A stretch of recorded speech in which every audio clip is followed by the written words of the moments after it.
One technique you're going to have to know throughout the whole process, and that's making knots with your fabric. You take the fabric that you're going to be attaching and you overlap it on another piece of fabric.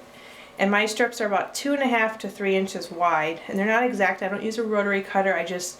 I cut them, I rip them. So they're kind of irregular, which is totally fine.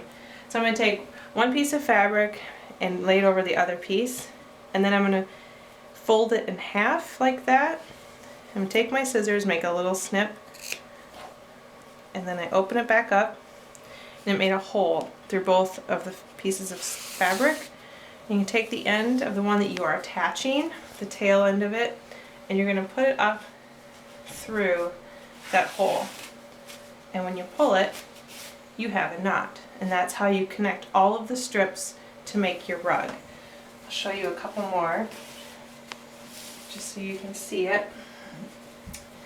This is the only technique you really need to know. So you put the one that you're going to attach onto another piece. You're going to bend it in half, snip, open it up. The one that you are attaching, when you pull through, and you make a knot. Now what if I pull too hard, or I didn't fold it far enough and it ripped, like that for instance? Oops, that's okay. We just trim off that bottom on both ends, and you start again. This is very forgiving. After all, you are using rags. I don't buy any of my fabric. That's the whole idea of this kind of a project. I use old sheets, old clothes, anything that doesn't have a lot of stretch, because you don't want stretchy fabric, like let's say spandex for instance, mixed in with a cotton, because when you wash it, you don't want it to warp and get all irregular. So you want to use 100% cotton if you can, or polyester. This is a polyester curtain. This is a pair of pants. I have a sheet that had some holes in it. So anything that's not stretchy, like a t-shirt, has too much stretch to it. And I have made a rug with the t-shirts mixed in, and it doesn't look very good after about a dozen washes, so I learned my lesson on that. So after you get the knot technique down, then we start on the frame. And you're going to start up in the upper left-hand corner, and I attached all of my strips together here in advance for this video, so I can just keep going. But we're going to make what we call the warp. And the warp is what you're going to weave in and out of. To start it, you make a knot at the very beginning. Just a regular double knot, nothing fancy. And you're going to hook it over this first nail up in the upper left-hand corner. And then I have all my strips attached to one another, and I'm going to go up and down, up and down.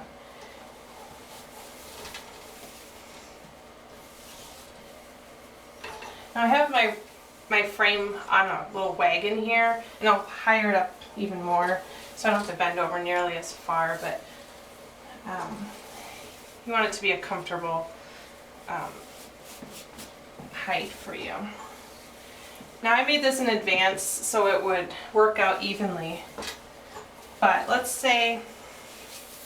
just say your knot ended up here on top of the nail. You don't want that to happen because that's a weak joint. You want to always make sure that at the very top there's not a knot. So you're just going up and down, back and forth through all of your nails. And again, this is what we call the warp.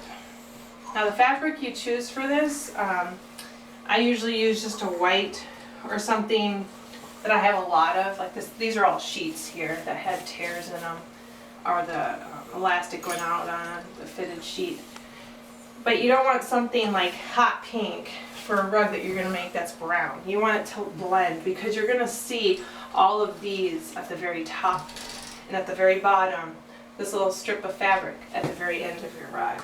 So whatever you choose for a color, you want it to look nice.